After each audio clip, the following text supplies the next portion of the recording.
Aming pagparito, Panginoon, ay inihiling namin. Nakatumbas na rin ang inyong pagparito, pagbisita sa bawat tahanan, sa bawat puso, sa bawat buhay ng bawat tao. Marami pong salamat, Panginoon. Alam ko po na narinig mo kami, ito ang aming dalangin sa pangalan ni Jesus. Amen.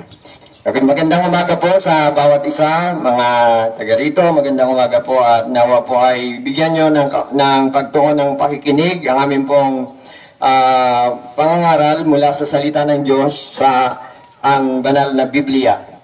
Ako po ay babasa ng kasulatan galing sa Juan, sa aklat ng Juan.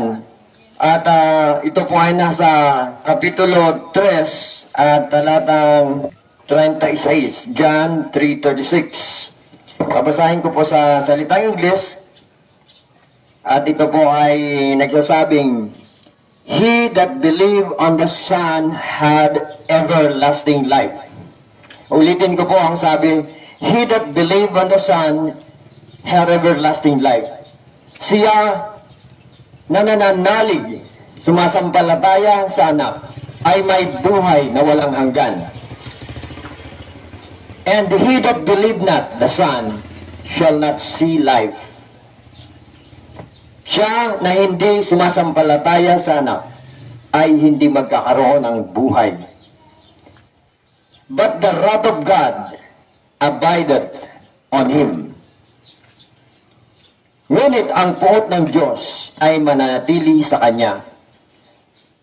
Mga minamahal, ang sabi po sa banal na kasulatan, siya na nananalig sa anak ng Diyos ay may buhay na walang hanggan. Purihin po ang Panginoon. Ngunit siya na hindi nananalig sa anak ng Diyos ay wala nito. Ngunit ang puot ng Diyos ay nananatili sa kanya. Ang Diyos po ba ay merong puot sa tao? Mga minamahal, ang Diyos po ay kanal. At kung pag-usapan natin ang kabanalan ng Diyos, ang ibig pong sabihin nito, siya ay galit sa kasalanan. Naniniwala po ba kayo doon? Ang ibig sabihin ng ang Diyos ay banal, siya ay galit sa kasalanan. Ang tao po ay mahal ng Diyos. Ibinuwis niya ang kanyang buhay para tayo iligtas mula sa kasalanan, mula sa kahatulan ng kasalanan. Tayo ay object of His rescue. Tayo po ay ginugusot, pinapahamak, tayo po ay pinaglalaroan, pinadaya ng kasalanan. At katapos-tapusan ang kasalanan ito na ating pinaniniwalaan. Ang mga bagay na hindi gusto ng Diyos, ito ang ating ikapapahamak. Pag-usapan po natin ang tungkol sa kasalanan. Ang kasalanan po, mga minamahal, ito po ang nakakasira sa buhay ng tao. Ito ang nakakapagpalayo sa atin, ang kasalanan, sa magandang relasyon at mithiin ng Diyos. Dahil ang banal na Diyos ay hindi po pwedeng makisama sa kasalanan. Ngunit tayo, ang mga tao, tayo po ay nasadlak sa kasalanan. Naalala niyo po, noong panahon ni Adan at ni Eva, na ipinagbawal ng Diyos na huwag sumuway sa kanyang utos. Ngunit ang tao ay nahulog sa pagkakasala. At ang sabi pa ng Diyos sa panahon na ikaw ay susuway, ikaw ay mamamatay. So mga kapatid, ang mga kaibigan, mga minamahal, ang kasalanan pala ay hindi lamang nakakasira sa mga relasyon. Ito rin pala ang dahilan na ang tao ay nagkaroon ng kamatayan. Kaya pala ang Diyos ay hindi niya gusto ang kasalanan. Ang sabi po ng Biblia, the wrath of God abideth in him. Ang puot ng Diyos ay nananatili sa mga taong hindi sumasampalataya sa anak ng Diyos. Bakit po? Dahil ang pananampalataya sa anak ng Diyos ay ang pagsang-ayon na ang kasalanan ay hindi gusto ng Diyos. Ang pananampalataya sa anak ng Diyos ay pagsang-ayon sa banal na kalooban ng Diyos. Alam niyo po ang kasalanan? May mga kumpanya, nagkakagulo ang mga membro, nagkakaroon ng dispalko, hindi ba ito ay kasakiman, pangdaraya? At ito po ay bunsod ng kasalanan, makapagiging makasarili. At ang kumpanya ay pwedeng mapunta sa pagkabangka, pagkalugi. Di ba ang dahilan ito ay kasalanan? Ganon din sa buhay ng magkaibigan na dahil sa pagsisinungaling, pandaraya, dahil sa hindi katapatan, walang iba kundi ang mga bagay na may kasalanan. Masisira ang isang napakagandang sinimulan o mga pagkakaibigan. E di ba yung mga pag-abuso sa ating sarili, kulang sa tulog, at kung ano-ano pang mga ginagawa sa katawan na alam naman nating dapat ay bawal, ay nagdadala sa atin ng sakit, di ba yan ay mga ebidensya ng kasalanan? Sasabihin ko sa inyo, alam ng Panginoon yan. Sabi nga, ang mga bawal, minsan na yun ang ginagawa ng tao dahil yun daw ang masarap. Sabi ng Panginoon ay ito ang mabuti. Yung mga gamot, mapait, pero yun ang mabuti. Pero yung mga kagustuhan ng Panginoon na mabuti, ang pinipili ng tao yung layaw ng laman, at ang pinipili ng tao yung kanilang kagustuhan. Ito po ang mga udyok ng kasalanan. Kung papalawakin ko ang tungkol sa kasalanan, ito talaga ang sabihin natin na ito ang salarin kung bakit ang tao ay nalayo sa Diyos at ang tao po ay napunta sa kapahamakan. Kaya ang Diyos po ay galit sa kasalanan. Naunawaan po natin, ang Diyos ay galit sa kasalanan. Ayaw ng Diyos na ikaw ay madaya ng kasalanan at ikaw ay mamuhay sa kasalanan. Oo, totoo na tayo ay nagkakasala. Nakakagawa ng mali, nakakagawa ng masama. Sabi natin, hindi ko sinasadya. Pero mga kaibigan, iba yung nagkakasala kesa sa namumuhay sa kasalanan. Alam natin yon, galit ang Diyos sa kasalanan. At ang kasalanan, siya mismo ang dahilan na ang tao ay nahatulan ng Diyos. Nahatulan upang ang ating kaluluwa ay hindi makapasok sa kanyang kapahingahan doon sa kaharian ng langit. Na ang ating pong kaluluwa ay matatapon doon sa walang hanggang kaparusahan. So nagkasakit na, nasira ng relasyon, nasira ang kumpanya, namatay na ang pagkatapos ang kaluluwa, mapupunta pa sa impyerno. Naunawaan po natin mga kaibigan, mga minamahal sa buhay, kung ano ang ibig sabihin ng kasalanan. Ang sabi po ng Biblia, he that believe on the Son had everlasting life. Siya na sumasampalataya sa anak ay may buhay na walang hanggan. Subalit, ang hindi sumasampalataya sa anak ay wala nitong buhay, at ang puot ng Diyos ay nananatili sa Kanya. Mga kaibigan, naparito ang Diyos upang tayo ay iligtas. Isang babae na pinili ng Diyos na liliman o lukuban ng banal na Espiritu upang siya ay maglihi at magkaroon ng isang anak na lalaki, at tatawagin siyang Jesus sapagkat ililigtas niya tayo sa ating mga kasalanan. Sino po ang ating pag-asa na tagapagligtas? Walang iba kundi ang Panginoong Hesukristo. Walang iba kundi siya lamang. Saan niya tayo ililigtas? Sa tiyak na kapahamakan. Sa tiyak na kaparusahan doon sa impyerno. Hindi lamang yon kundi sa ating pakikibaka sa mga tukso at sa ating pakikibaka dito sa mga udyok ng mundong ito na alam nating hindi ayon sa kalooban ng Diyos. Kung ikaw ay sasampalataya sa Panginoong Hesus, kung siya ay tatanggapin mo sa iyong buhay, ito po ang hinihingi niya sa atin, mga minamahal, na ating ilagay natin ang ating tiwala at pananampalataya sa Panginoong Hesus, sapagkat siya ang may kapangyarihan at wala nang iba na makapagliligtas sa atin sa kapangyarihan ng kasalanan at sa kaparusahan ng kasalanan. Gusto niyo po ba ang ganon? Kaya niyo ba labanan si Satanas? O kaya niyo ba nailigtas ang inyong sarili? Siyempre hindi. Kaya kailangan natin ng tagapagligtas. Mga kapatid, mga kaibigan, mga minamahal, narito po kami upang ang sabi ng Panginoon, humayo kayo at ipahayag ang mabuting balita ng kaligtasan. Ang sinumang sasampalataya sa akin, ang wika ng Panginoon, ay magkakaroon ng buhay na walang hanggan at siya ay hindi napaparusahan. Ang Panginoong Hesus, napako siya sa krus. Bakit?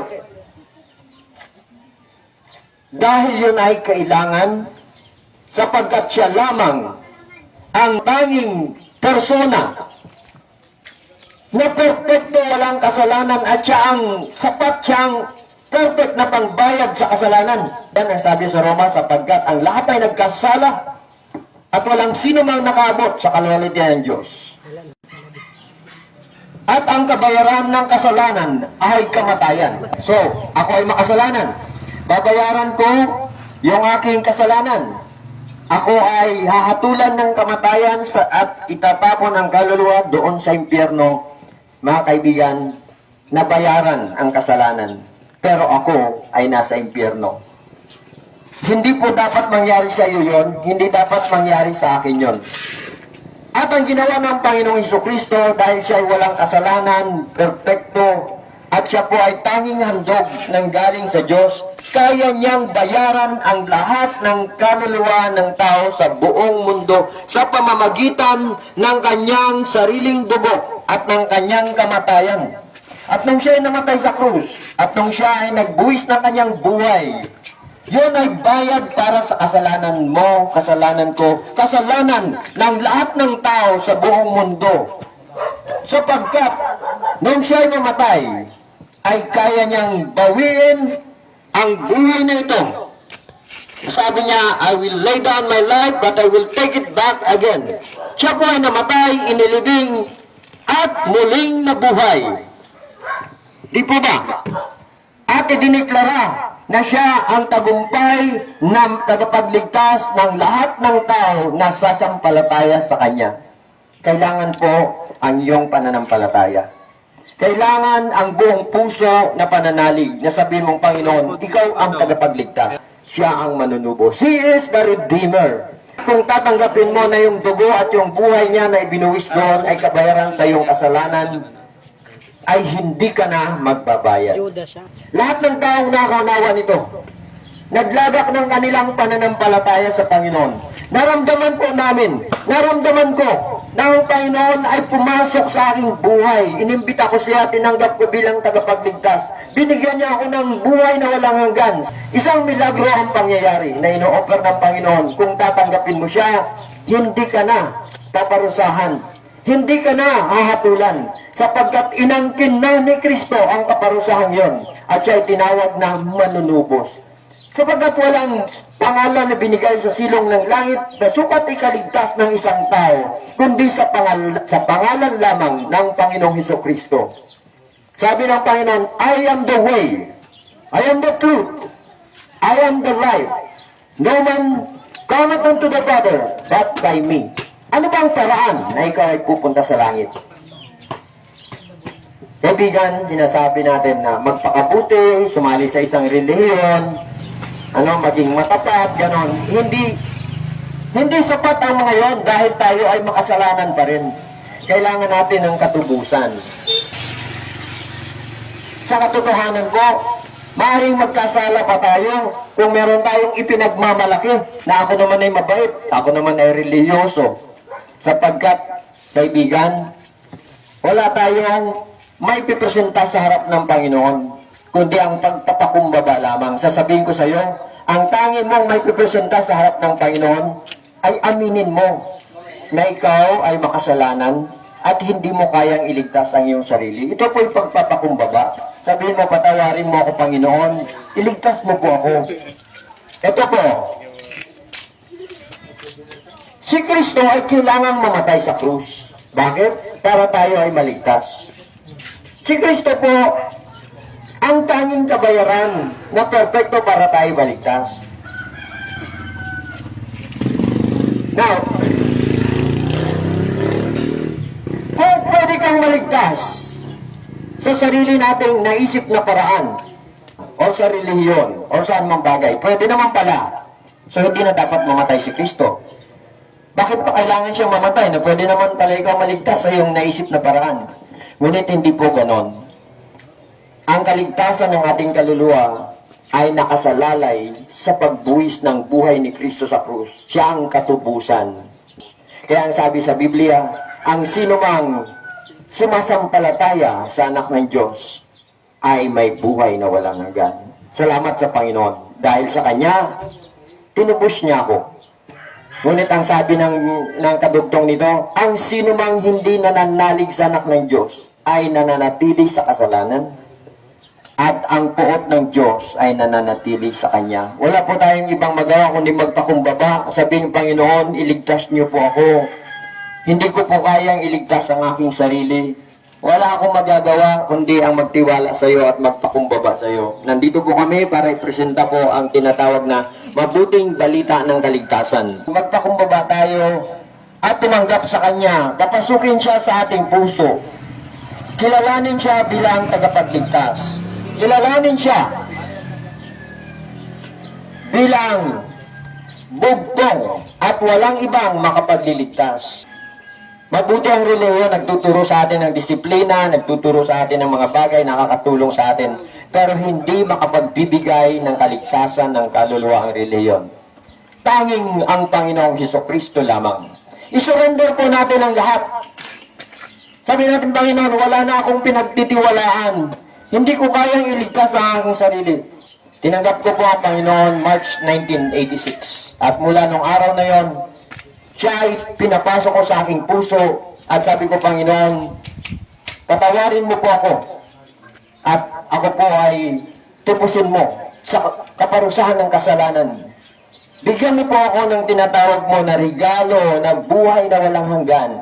Pumasok ka po sa aking puso. Noon po ay March 20, 1986. Tinanggap ko ang Panginoon. Pwede mo rin gawin, kaibigan. Kung naunawaan mo ang pinahayag namin na mensaheng ito, nasaan ka mang dako ngayon? Ano man ang iyong ginagawa? Tumingala ka sa langit, maring yumuko ka. Ipagkaloob mo ang pagpapakumbaba sa Panginoon. Sabi mo, hindi ko po alam kung ano ang kinabukasan. Talagang hindi natin alam. Hindi natin sigurado, hindi natin piho kung ano mangyayari. Pero bago pa mauli ang lahat, kaibigan, sabi mo, Panginoon, iligtas mo po ang aking kaluluwa. Tinatanggap kita bilang sariling tagapagligtas.